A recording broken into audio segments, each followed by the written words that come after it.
What's up, everyone? It's Fuzzy. Welcome back to yet another MLB recap. Yesterday was Jackie Robinson Day, and it's always super fun to see the 42s everywhere, and even Jazz Chisholm Jr. was rocking the baggy pants like Jackie. By the way, we have another Judgy and Trout home run derby, and I need MLB to step in and cancel every other series for these teams. They just need to play each other over and over and over. Rafael Devers, man, it's getting so bad in San Francisco that he's snapping bats like they're made of paper mache. Things are getting bad in San Francisco land. Not as bad as Mets land. They might have just lost their 8th game in a row. We have history down in Detroit, another big-time contract which is given to a young player. It's got to be fun as a Reds fan to see Ellie keep hitting home runs, but it's got to be even more fun to see Sal Stewart be on pace for 60 home runs. Screw Rookie of the Year. Sal Stewart wants to win MVP. And staying with the awards, we know that Greg Maddux back in the day won a bunch of Gold Gloves and a bunch of Cy Youngs. He's now contributing yet again. He might have just fixed and saved the career of a Brave starting pitcher. I can't wait to talk about it. We'll get into all of that and more in today's recap.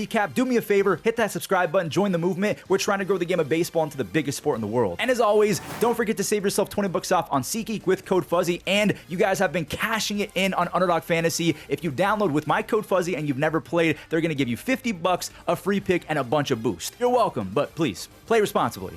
So again, we got Judgy versus Trout, Ohtani versus the dreadful Mets. We have a historic contract with the Tigers, but before any of that, the Mariners and Padres game was pretty insane, so we're going to start with that. We head to the second inning. Luke Raley had 4 base hits in this game, and he's going to try and score all the way from first base, and Nick Castellanos is out there in right field. Nando is on the bench right now. Luke, he's going to score standing up because of that misread from Castellanos, or maybe it was just a bad bounce off the pole. Maybe I'm being a little dramatic and mean. That's a 2-run double for Dominic Canzone. Emerson Hancock had 2 disgusting strikeouts right after, and he was making the Padres just kind of look uncomfortable, just really uncomfortable. Freddie F, no, not Freddie Freeman, Freddie Fermin, he got pelted by a foul ball, and now Luis Campusano is in the game in replacement. He's going to have a big part in the later half of this game. Back to Seattle, Cal Raleigh, he just peppered a ball to the gap. He's going to scamper around for an easy double right ahead of J-Rod, who's jolting baseballs out to center field. Jackson Merrill, he's tracking it down. He felt the dirt, he timed it perfectly, and he took it back. J-Rod, we know that he's infamous for that no-fly zone celebration. We'll take that, J-Rod. No-fly zone for you too. The Mariners, they're getting right back to it. Randy, he just laced a double, and Leo Rivas said, nah. Strike 3 for the third out. No, sir. That is ball 4. So, yep, it was overturned. The bases are loaded. Brendan Donovan, he broke it open even more thanks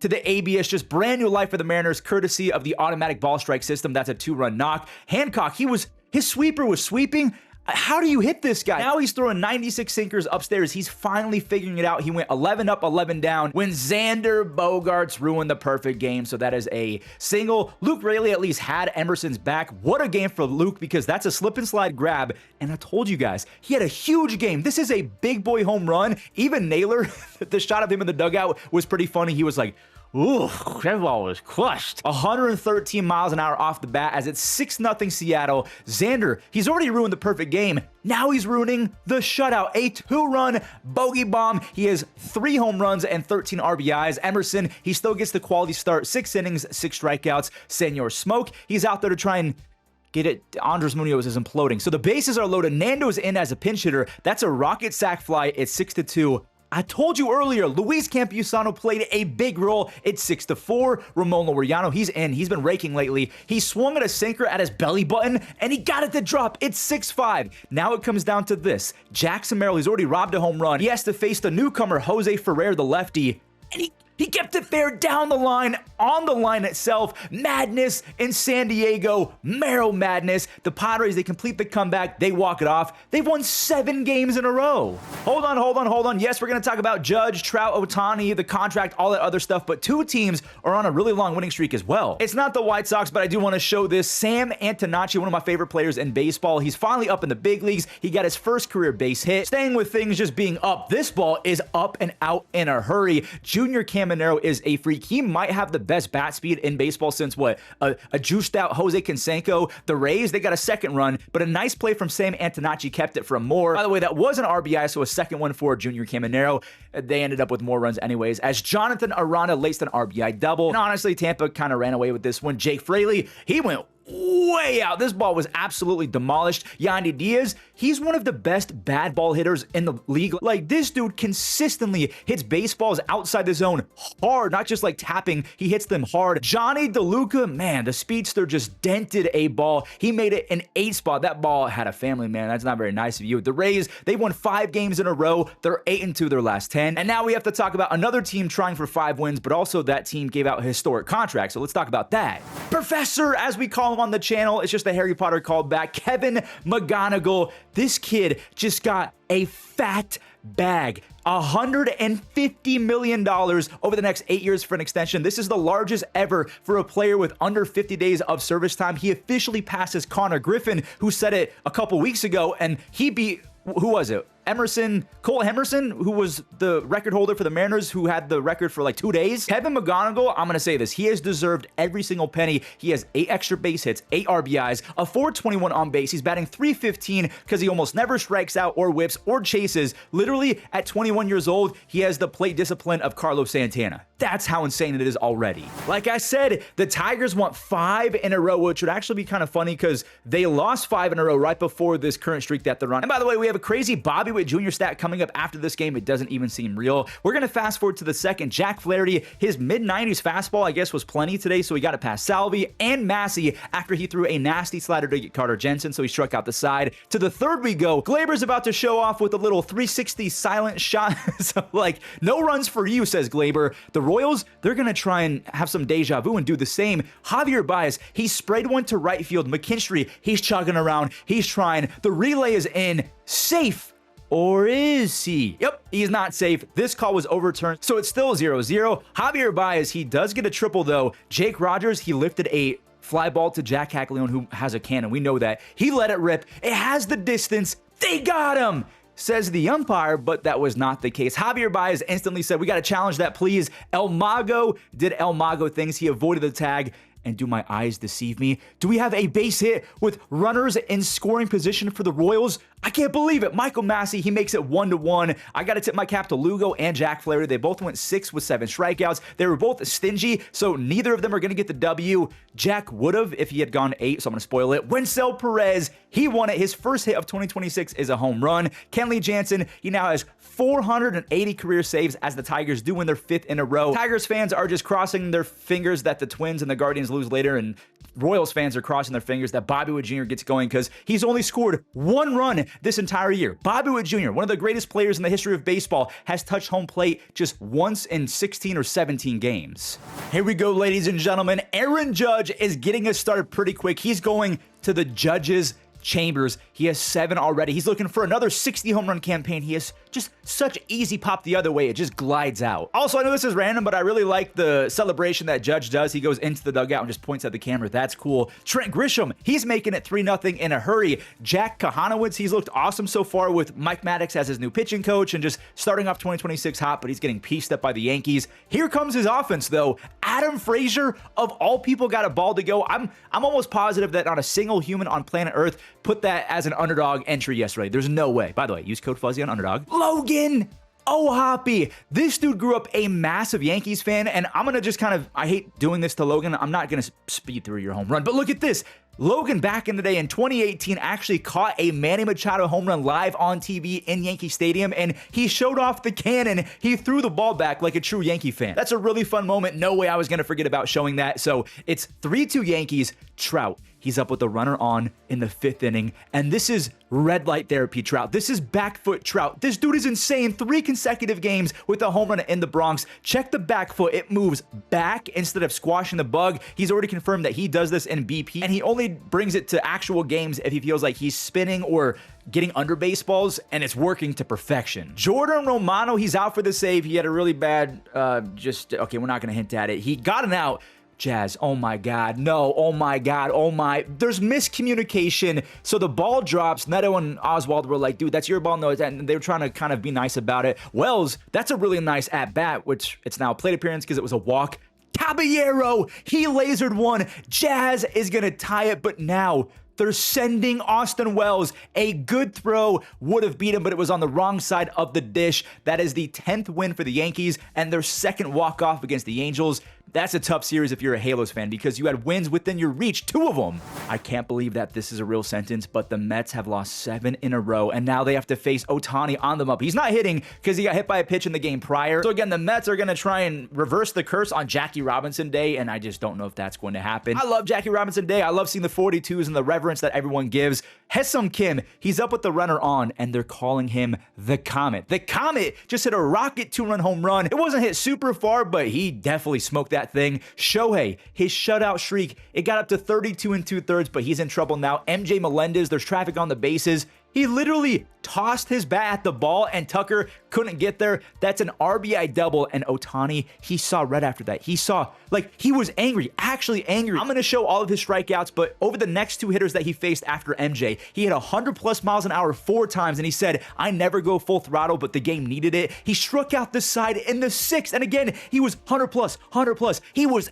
angry. The bats, they're about to go boom again for Ohtani and crew. Teoscar, he went the other way for a solo shot. Teoscar, his power is just, it's so good. It's easy, just like an Aaron Judge, even though he's not as big. Dalton rushing. He's charging up for a nuke, a 415-foot grand slam. He was actually the DH for Shohei Ohtani. That is Dalton's 4th home run in what, like 14, 15 plate appearances. That was off of Devin Williams. Tucker, he's about to rip one out as well. That is the first home in Dodger Stadium for Kyle Tucker. The Dodgers sweep their 14-4. The Mets are 7-12 thanks to an 8-game losing streak. If they lose 1 more in a row, it'll be at 9. Obviously, quick maths. That will be their longest losing streak since 2004. I want you guys to let me know in the comments. What is going on with the Mets? Is it just Juan Soto not being on the squad? How do they fix this? How do they reverse the curse? The Diamondbacks, they're trying to become one of 7 teams in baseball with 11 wins, and they would actually be the 6th NL team. There's only 1 AL team with 11. That's the Twins, who, by the way, yes, they did play yesterday, so they're going for 12 later in today's recap.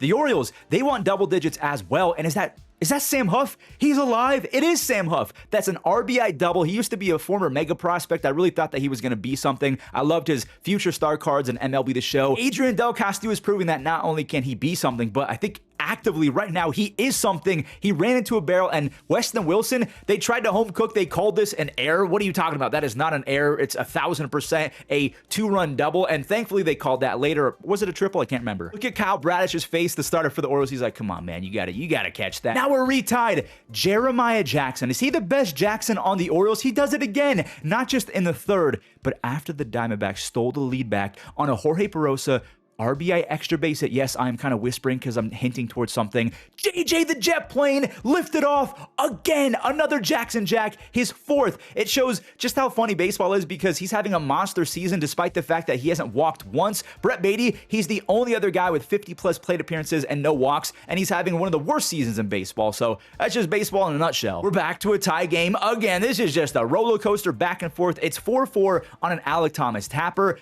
and now the Diamondbacks have the lead on another tapper. Del Castillo, he secures his 3rd RBI. It's 5-4. And Pete Alonso, he's about to get very upset because he was just struck out on a pitch clock violation. He was saying, I'm trying to call time. You just didn't hear it. So he swung his bat in frustration as he was heading back to the dugout. At least Leody Taveras had his back. He had a half swing, but it counted as a full run. It's 5-5 on the squibbler. Not 5-5 anymore. We're in extras. Adrian Del Castillo had a massive 5 RBI explosion. He's basically batting .350 on the season. Ildemaro Vargas has been out of his mind lately, so he doubled ahead of Nolan Arenado, who immediately cashed him in. The Diamondbacks, they're trying their best to keep up with the Dodgers and the Padres. They're 11-8. The Orioles, they're still staying afloat. They're 9-9. You know who isn't keeping up with the Dodgers or the Padres? The San Francisco Giants. Quite frankly, they look disconnected and flat. Sal Stewart, on the other hand, might be the most locked-in hitter in all of baseball. He drove an outside fastball right out that's a perfect swing. That's exactly what you're supposed to do. That was on a frozen rope. That's a 3-run home run for his 6th of the season. Gino, he has 192 career home runs as a Red, so he officially passes Brandon Phillips for 12th most in Reds history. So Gino and Sal Stewart go back-to-back, and you can see the frustration bubbling to the surface in San Franciscoville. I mean, just look at Devers. He snapped his bat like a toothpick. He's batting .229 with a ton of strikeouts, and the most important part, his bat speed is going down and down. That's not something that you want to hear if you're a Giants fan. Daniel Susac, I think you want to hear that name more often if you are a Giants fan. I get it. Patrick Bailey is the second coming of Yadier Molina defensively, but he's kind of a noodle bat, and I don't know if you want that over Daniel Susac. So that's a 2-run double. He has 5 RBIs and 9 hits, only 1 strikeout and 16 at-bats. With ABS now being a thing, I feel like maybe you could use that more than framing. I don't know. He's making it tough on Patrick Bailey. Maley, he was all over the place. He walked 2 ahead of Sal. This is just deja vu. Under the same swing. A second 3-run home run in the first 2 innings. A 6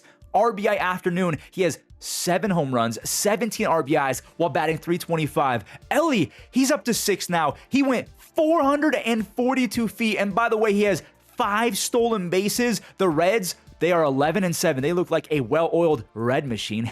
The Giants, they're 6-12. Is it time to rant about Rafael Devers? Is this trade actually going to be an L for both squads? Nah, it's too early in the season. Never mind. Let's talk about the Red Sox now. I think it's only fair to stir the pot maybe just a little bit more and go find Devers' old team, who also happens to be scuffling early. Hey, wait, his name is Early, and the Twins have an early lead. Austin Martin, that's his first home run of the season, and that's the 15th home run for the Twins the last 7 days. He's got a cool little bat flip to end it. Keishel, I don't know if someone snatched his controller while he was about to field, or maybe it was unplugged, or maybe his brain just... what happened? 1 run would have scored for sure, but 2 scored, and now there's no outs instead of 2 outs, because that would have and probably should have been a double play.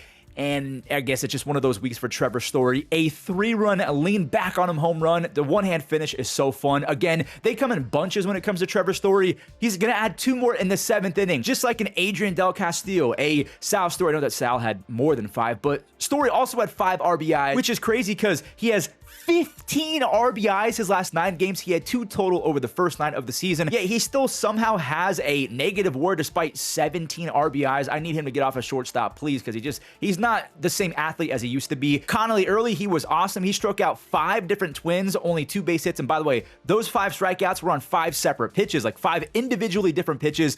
Wait, what's going on? Brooks Lee, the Machine. Have we figured out a nickname for Mr. Brooks Lee? Did we settle that in yesterday's video? He won't stop driving in runs. Neither will Ryan Kreidler. Back-to-back games where Ryan Kreidler has lifted out a home run. Martin, he's trying to get on base for a 4th time.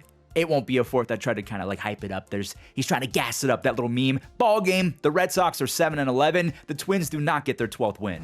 We have a battle for first place. The A's and the Rangers are tied atop in the AL West. Sodi, he drilled one to Langford. Wait, that is not Wyatt Langford. He probably would have caught that. That RBI double broke the curse. That is the first inning run for the A's in 2026. Denzel Clark, come on, keep it going, keep it going. Nice. He waited back on the curveball. It's 2-0. The only problem is JT Gin walked everyone and their mom. Like, maybe he had some gin before the game. Nimmo made it 4 walks in 3, and Seager, he reset the score with 1 swing. Just a crazy strategy to walk someone and then leave a 90-mile-per-hour meatball right down the you-know-what. That is Seager's 5th. This next clip is also an interesting pitch because that was not the plan. The catcher set up outside, and that sinker just sunk right in Shea's sweet spot, and 467 feet later, this is the longest home run of 2026. Shea is batting .305 with 6 home runs, and check this out. He has a 135 OPS plus with 35 doubles and 37 home runs over the last 140. Did the A's win the Sean Murphy trade? Yes! Yes, I'm a big Jacob Wilson fan. Honestly, I live in Vegas. I'm kind of partial to the A's because they're coming here in a few years, but baseballs are looking like soccer balls right now to the A's offense. Jay Willie is finally seeing baseballs fall and actually leave. Jake Burger's done a lot of that lately as well. Another burger bomb, a 3-run burger bomb on a floater. He has 8 RBIs his last 3 games and 15 on the season. Cool Noel, I think that's how you say Cool Noel. I don't know how to, Yoel or Joel Cool Noel. You guys have to educate me. He has 3 saves. He hasn't allowed a single run this year, only 1 hit in 5 games. The A's have won 2 in a row. They're 8-2 their last 10. They went from the worst team in baseball to one of the best because that's how baseball works the first few weeks. Shota Imanaga was out of his mind again, and it might have been this guy's fault. Trey Turner. So he let off his frame with a home run, his second, and nothing happened after that. Jesus Luzardo, on the other hand, he could not bear down. He had no bandages or stem shots, anything to stop the pain. Nico, he had a blooper RBI, so it's 1-1. Matt Shaw, he had a second of 3 doubles. He's on for the light hitting but very productive Nico Horner. is this the year where Nico pops off for 20 home runs and 45-50 doubles? He has 2 home runs and 13 RBIs his last 9 games while playing platinum level defense. Again, he hasn't won one, but I feel like he could. The Cubs had 3 singles in a row. I thought they were going to take out Luzardo. Nope. And is this double number 3? It is. Matt Shaw went the other way and Adolis Garcia slipped. So this is going to be a 2-run 2-bagger, number 3 on the day for Matt Shaw, who flat out rakes. Nico, now he's got 15 RBIs over the last 9, another 5 RBI day. Shota Imanaga, another amazing performance. 11 strikeouts, and I got to repeat this, 26 whiffs. Did you hear that? 26 swings and misses. He has 31 strikeouts in 22 innings. He's never done this before. Dansby, he hit the power swing for yet another no-doubter. He has 4 home runs. They won big, 11-2. By the way, the Phillies did get a second run, and this is like as legendary of a swing as you can physically get. Harper on a 97 sinker from a tough lefty goes 10 rows deep the other way. He is 3 extra base hits away from 800. Bryce Harper's so freaking good. Greg Maddux, one of the best pitchers of all time, might have fixed a current Braves starting pitcher, so he kind of is doing his brother's job, Mike Maddux, without actually having the title of pitching coach. I'll explain more in a second. Ozzy Albies, do you guys remember the stats that this guy was putting up as a second baseman his first few seasons? He's still 29 years old. He's got 236 doubles, 161 home runs. It would be way more if his age 25 and 27 seasons weren't ruined by injuries. Mauricio Dubon, you gotta be kidding me. Another RBI. This dude has 12 RBIs, and this is the guy I was talking about in the intro of this little recap. Greg Maddux might have helped unlock Bryce Elder because he told him, you got to throw a cutter. You have to. And he kind of mocked him because Bryce was like, well, I have a slider. That's my swing and miss pitch. Greg said, you? You're a swing and miss guy?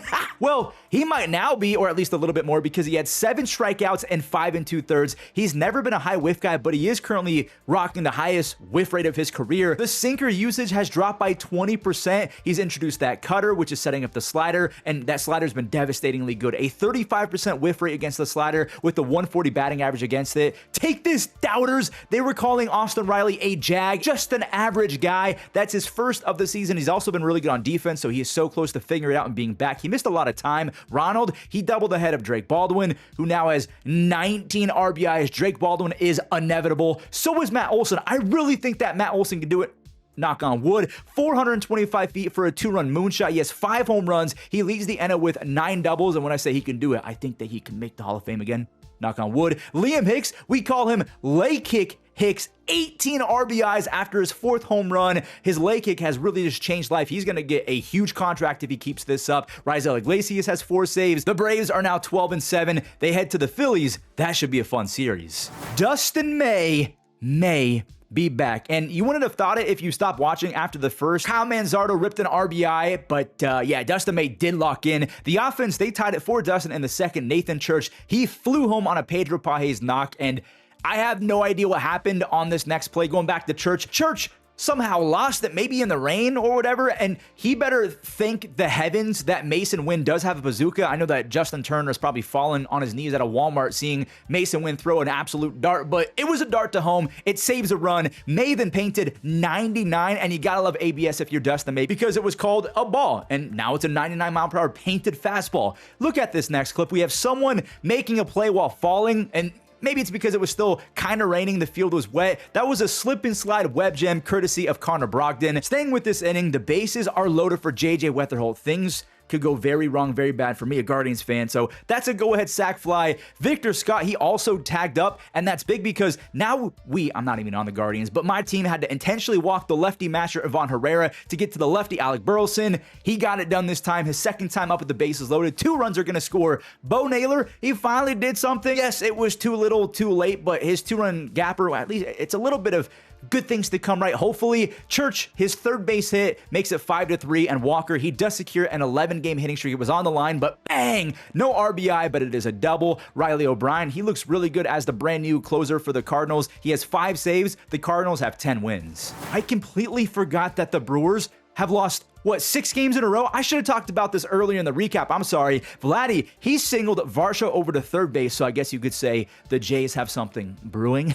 I don't know why I wrote down Gary Sanchez. I just saw the last name Sanchez. That is definitely Jesus Sanchez. He makes it 1-0 for Dylan Cease, and you're going to have to send another cease and desist to this guy because he threw another beauty. 2 base hits, 6 strikeouts over 6 scoreless. He also set a Blue Jays franchise record for a single game of 10 pitches, thrown 99 plus miles an hour. He has a 1.7 ERA with 32 strikeouts in 20 2/3. Aaron Ashby, there's a big reason why I'm bringing him, not just because he struck out 3 in the 8th, but because of Tyler Rogers and Mother Nature. So the Milwaukee Dome kind of broke. It was leaking rain onto the field around home plate, and that may be dead in the ball. So you have Hamilton with the chopper, you have Sal Frelick with the chopper, and now William Contreras is taking advantage. He makes it 1-1 on 3 singles and Terang. He had another weak chopper. That's an RBI number for the win. Aaron Ashby has 4 wins already as a reliever. He's 4-0, so I think he leads baseball. Abner Uribe was in for Trevor McGill as the closer. Milwaukee does snap that 6-game losing streak. The Big Bear.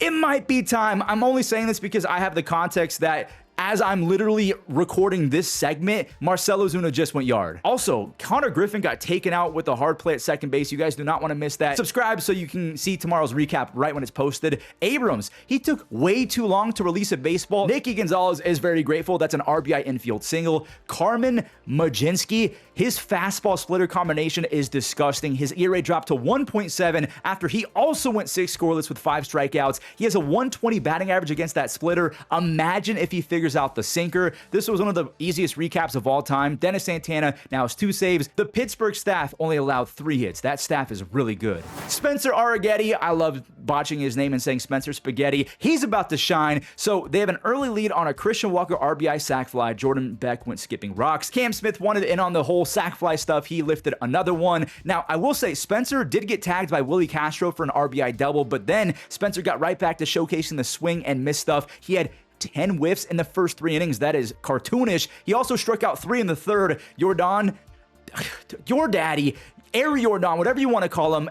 This guy is insane. They also have a brand new little cowboy hat celebration. He's going to be wearing that hat a lot. He has 7 home runs. He's on pace to lead baseball in F4. He's on pace for 60 home runs and 145 RBIs and a 12.5 F4 as a DH. That makes no sense. It's not going to happen, but still really fun. Spencer, his final pitch was a strikeout. I do want to show his kind of whole start again because he had 10 strikeouts. That's his 5th double-digit strikeout performance. He has a 10.5 strikeouts per 9 for his career. He's actually really good when it comes to the swing and miss stuff. The Astros, they've won 2 games in a row. The Rockies have dropped 6. There we have it, another recap in the books. Thank you guys all so much for the love and watching all the way until the end. I've seen some comments that my videos are now becoming treadmill content. That hits home because I'm trying to lose some weight, so I get it. Treadmill content's important. It means a lot to me that you guys say nice stuff like that. So thank you all so much for watching. Use code Fuzzy on SeatGeek, Underdog, all that stuff, and enjoy the web gems. David Bednar comes in. There's a ground ball grabbed by Colorado. Fires to first. Another ground ball. Diving stop. And York throws to first. In the air, right center. PCA! Line drive into center field, coming to get it. Pajes, and he's got it. Swing and another pop-up. Shallow left, racing out toward the line. Brian Rocchio makes a tumbling catch. Porter lines one, caught by Trey Turner. Diving stop. Kim, what a play.